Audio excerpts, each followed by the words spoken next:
Regina's Stand, the courtroom saga, the court that became a cage. Regina entered Magistrate Somerset's courtroom with trembling hands, clutching the FAR copy like a last piece of her dignity. And she had prepared her legal arguments, and she had prepared for facts, she had prepared for truth, but nothing prepared for her for the cruelty inside the courtroom.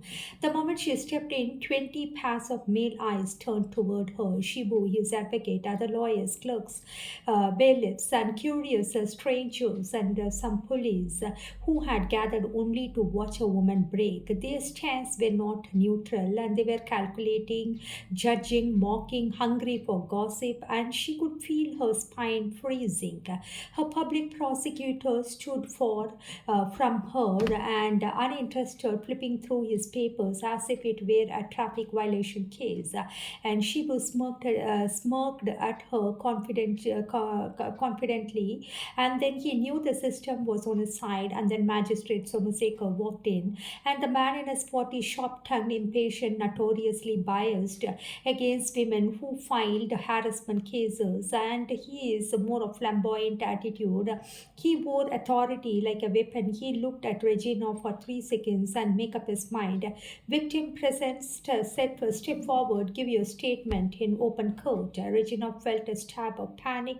Sir, is it possible to give it in the chambers? It's humiliating. No, he cut her off abruptly. This is a code of law, not your drawing room. Speak loudly. Everyone must hear. Tell us how this man managed to enter your life within 4 days and do such kind of heinous crime. A wave of snickers moved across the advocate's tables, and Regina's cheek burned, and she looked down, breathing hard. The magistrate leaned forward. Look up, speak clearly. How did you surrender so quickly? Her throat tightened, tears rose uninvited. She tried to speak about manipulation, threats, emotional vulnerability, force, and he raised his hand in the mid of the sentence. No, no, no. Don't give long stories. Give facts. How is it possible for a grown-up woman in a middle-aged, you are 35, to be overpowered in 4 days? And you look educated, as you say. You are running an academy, and you run an academy, and you are not a child. Her heart cracked, and it was not a judge's question. It was a man's accusation. Shibu's advocate jumped in arrogantly. Your Honor, this looks consensual. She's making a drama now after emotional attachment broke, and more snickering. Regina felt the floor tilt beneath her. Magistrate Sumseker turned to her again. Do you have medical evidence, examination report, any injury proof, witness photographs, anything to show this wasn't consensual? And she felt herself shrinking, suffocating. No, sir, he spiked. There was dizziness. I couldn't. He smoked slightly, an expression halfway between sarcasm and disbelief. It was more like a mockery. Dizziness? Madam, dizziness is not evidence. The court need proof, not tears. And without proof, everything becomes imagination. Have you taken a medical report to prove that you were in the dizziness state? And her tears finally fell. But instead of kindness, he delivered a final blow. If a woman claims rape after 4 days without medical evidence, it usually indicates consent. It is consensual, and consent followed by regret, and shock rippled through the courtroom. Regina's knees went weak. Her public prosecutor did not object, did not defend her, didn't even look at her. He simply whispered, Madam, calm down. The judge is only asking routine questions, routine questions. And she was being stripped of dignity, character, humiliation, with the 20 strangers watching. The magistrate waved his hand dismissively. The case feels exaggerated. No strong evidence. Her behavior seems unstable. The record note contradictions in victim's statement. Shibu's lawyer smiled in victory. Shibu sat back, relaxed, confidently victorious. Regina stood there, stammered and shattered. Someone had taken a tooth and thrown it onto the courtroom floor, and to be trampled by a dozen shoes. The people who should have protected her, the judge, the prosecutor, the system, all turned into tormentors. She left the courtroom, dizzy, ashamed, faint, her soul torn into pieces, and outside she sat on the steps, trembling uncontrollably. A group of advocates walked past, whispering, Gold digger, drama queen, and these cases are for money. 4 40 she must have enjoyed. Each whisper was a knife. Regina realized something chilling. Inside the courtroom, she had not fought for justice. She had been sacrificed, a scapegoat. And when hope returned, the corruption followed 4 months after the worst day of her life in Magistrate Somasega's courtroom. Something unexpected happened. A new magistrate took charge, Shireen, a woman, calm, composed, above all, a kind of human. And Regina entered the courtroom with the same nervous tremble, expecting the same cruelty, the same mockery. But the moment Magistrate Shireen looked at her, something felt different. Her eyes went kind, not pitying, not judging, simply human. Madam Regina, please take your time. The court will hear you fully. And for the first time, Regina's voice didn't choke in fear. For the first time, she felt heard. Magistrate Shireen didn't interrupt, didn't mock, didn't corner her with a degrading question. She left Regina speak about manipulation, threat, emotional vulnerability, force, violation, and betrayal. Shireen watched her carefully, nodding. She saw something the others had refused to see: vulnerability, trauma, fear, and courage. And after hearing all her fully, Shirin said gently, "This case deserves a high court.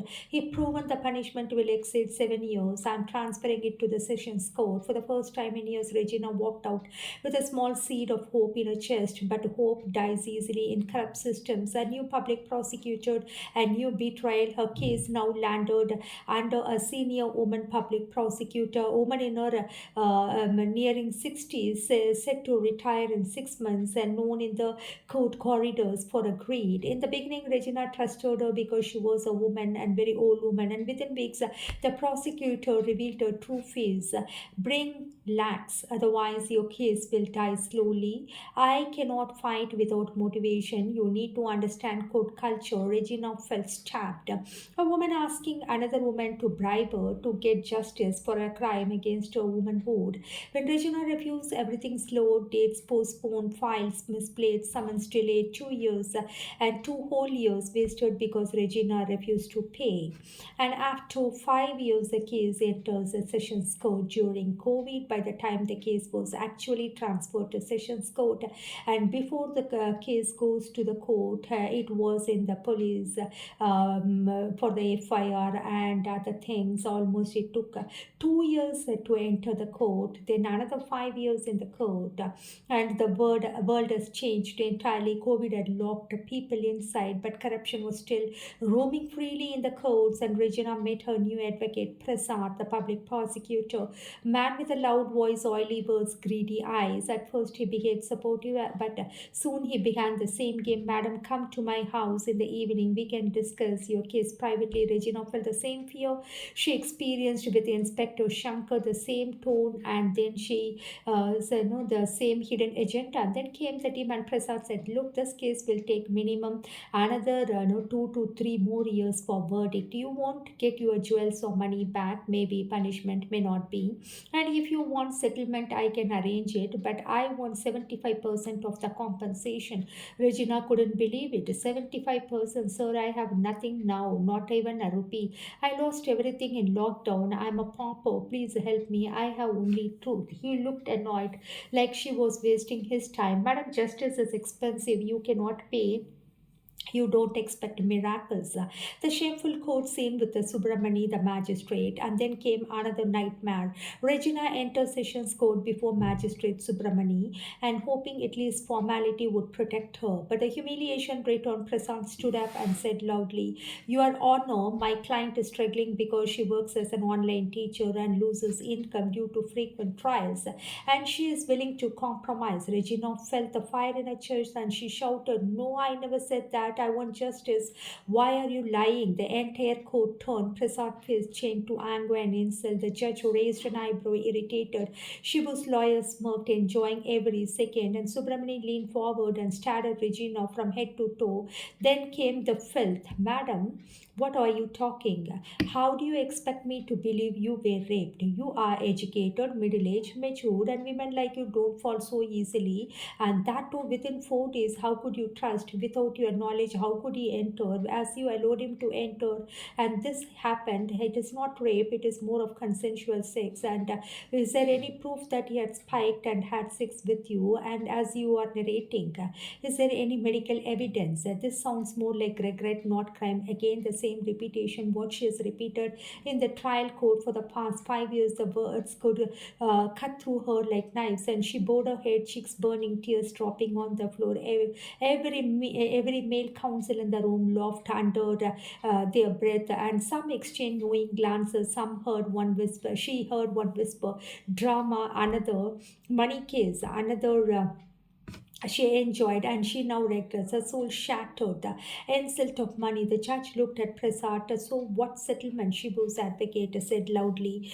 10,000, Your Honor. Regina looked up, stunned. Her lost money, her jewelry, her mental trauma, and the money that she had given and jewelry that could be costing around more than 5 lakhs.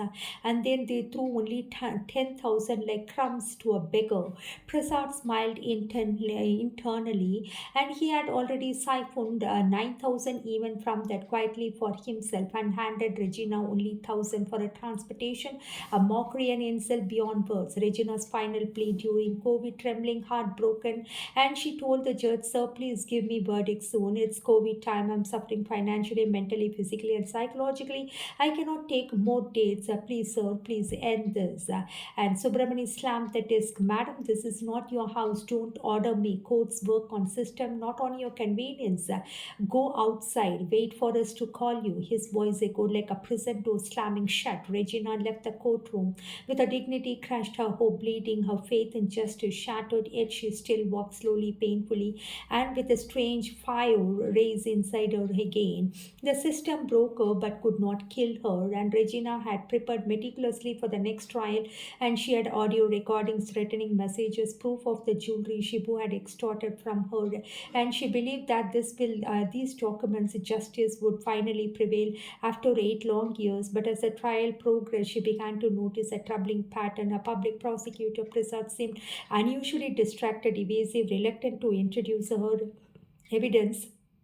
Every time she tried to emphasize the messages or recordings, he dismissed it with vague excuses. Miss Regina, leave that for later. Focus on the narrative we are presenting. Deep inside, she sensed the truth. Her evidence has been deliberately hidden.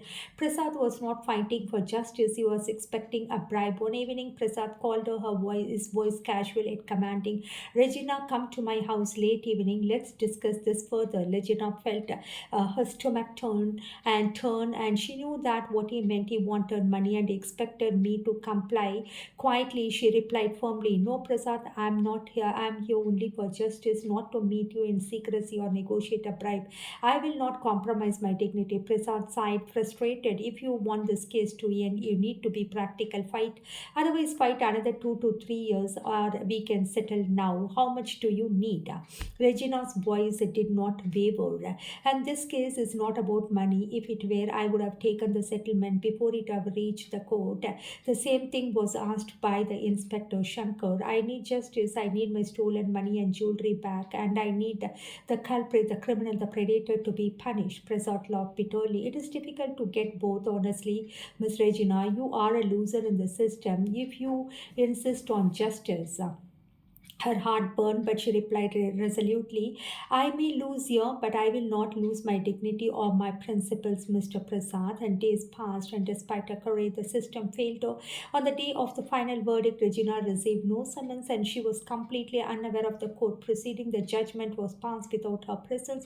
Her evidence never presented. Shibu was effectively acquitted. Effectively, he was acquitted. In that moment, Regina understood the harsh reality. Wealth, influence, corruption had triumphed over truth, but even in defeat, she refused to let this injustice define her life. She resolved that her fight would not end with the courtroom. Her survival, awareness, and advocacy and would become her legacy, her own form of justice beyond the reach of bribery or power. And the psychological moral takeaway, corruption can prevent justice. Even prepared victims face a systematic betrayal. Integrity and moral courage are more important than winning a court system and standing firm on on principles may not yield a legal victory but preserves dignity and respect. And justice is not always in the courtroom. Creating awareness and educating others is another powerful form of accountability. The courtroom was quiet, and except for the steady murmur of clerk and the shuffle of papers, Regina sat on the witness stand, her hands folded, her heart pounding, her mind racing. After 8 long years of litigation, she had reached the final trial, a trial that should have been the conclusion of justice, but instead felt it like a final gauntlet. And Magistrate Subramani, a man with a stern and consenting demeanor, began questioning her. His tone was sharp about accusatory. Miss Regina, how is it possible that you lost yourself to this man in just 4 days? It seems consensual. And if it were truly rape, you did.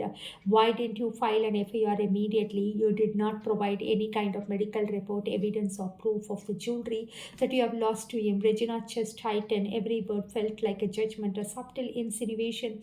She had somehow engineered her own victimization. She noticed the faint smirk of Shibu seated with his lawyer, and a wave of despair struck her. And this was no longer a courtroom of justice, but a theater where power and influence dictated outcomes. She glanced at a public prosecutor, hoping for support, but his gaze seemed distant, hesitant, even complicit. She understood with painful clarity that both the prosecutor and magistrate had been swayed by Shibu's wealth, status, and connections. Your Honor, she tried to respond, but the words faltered. The weight of 8 years and the relentless questioning, the endless harassment, the media scrutiny, the societal judgment, and pressed down on her. She realized she had neither the financial strength, nor physical, nor emotional stamina, or moral support to battle a system so deeply corrupted. The magistrate leaned forward, his gaze cold. Miss Regina, burden of proof lies with you. Without concrete evidence, without medical records, without proof of your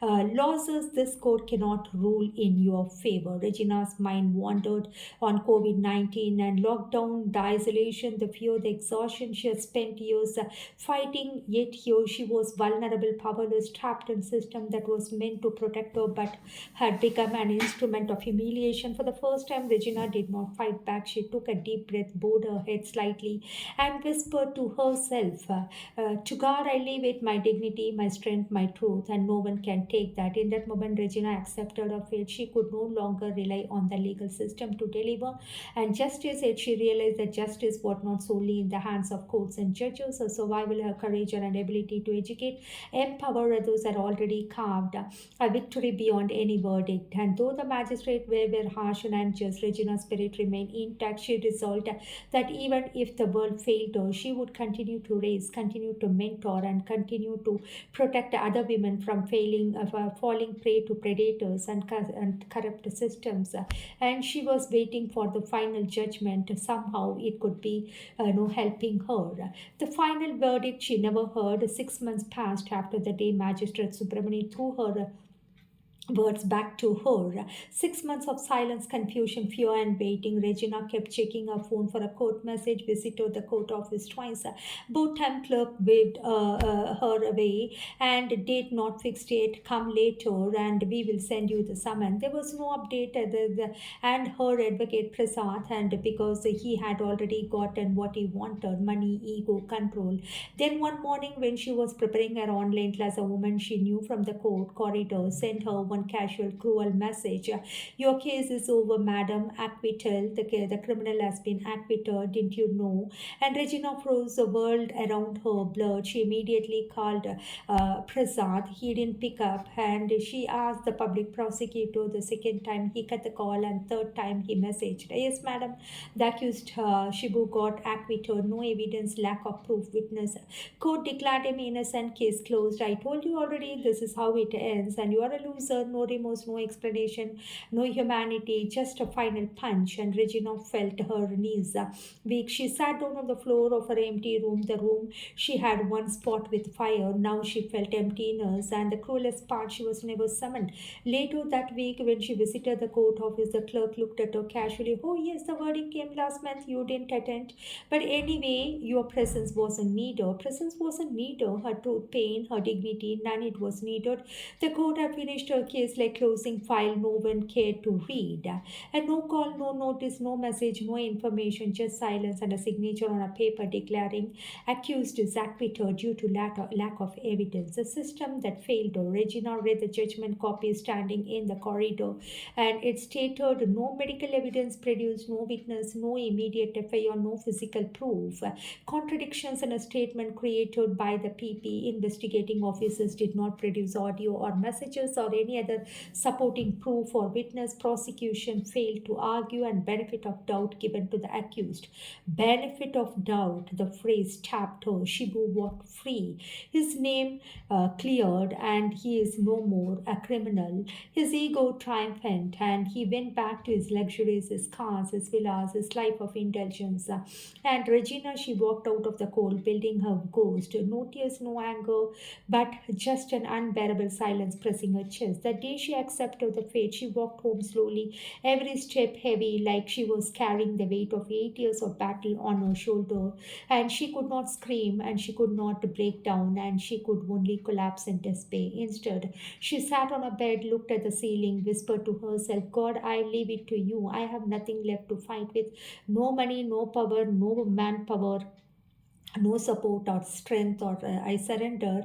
Do whatever you want with a life, and however you want, to punish innocence like me. This is a way that you can play with innocence. Yes, continue your drama. I have nothing to say. And it was not defeat, it was just an exhaustion. A woman fought alone against a predator, powerful network, corrupt police, greedy advocates, biased judges, jealous neighbors, and cruel husband. A broken system finally reached her limit. The law did not protect her, society did not believe her, system did not value her, and yet she survived not because of justice but because of her own resilience and because of her duty towards her growing daughter. The case has been closed not because she was wrong but because the world failed her, and that was the hardest truth that she had to swallow absolutely. And she could not do anything. The final blow, the 6 months of waiting after Magistrate Subramani humiliation and open court. Regina spent the next 6 months in silent anxiety. She checked her phone and there was no message or no communication. And the verdict is something, a blow that she could not digest anymore. And she felt that this could not happen to anyone.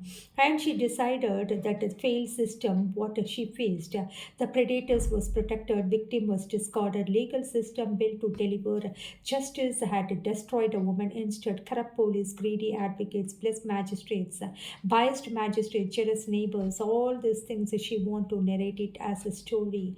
And the case closed without her. With 6 months, the court wrote in the final line, the accused has been acquitted, which she could not digest. And the night Regina broke, the night verdict came without her knowledge, without her presence.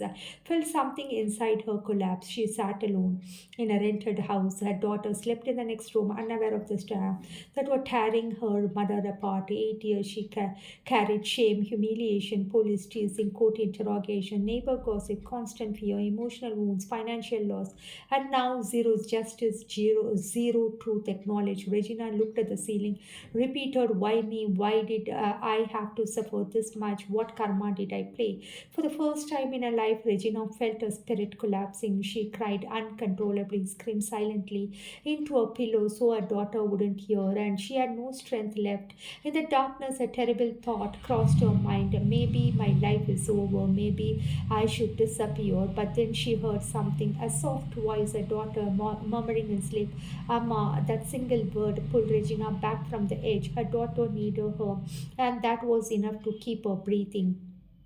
2 days after the emotional collapse, Regina woke up with a strange clarity. She looked at herself in mirror, eyes were swollen, face pale, and there was something new in her expression. Determination told herself, I cannot let a predator corrupt a system and shameless society decide my birth. I will not die, I will not disappear, I will rebuild. For the first time in 8 years, Regina took a deep breath without fear. She wrote one sentence in a diary, from today I rise, and this was the rebirth of a woman who had been buried buried alive. And she started to rebuild herself brick by brick. Regina lost everything financially, academy, only the pride of the town was gone. And only one thing remained: her knowledge, her skill, her communication power, and her education, and her daughter. And she began online classes with old laptop and basic internet connection. And she had students, first two students, then 10, 20, and she started to get hundreds of students. And once again, she got to rule the roost. Somehow, not like earlier, but it is to meet her demands, to satisfy her basic needs, to more like a bread and butter for her, and to help her daughter education as well as to live for herself.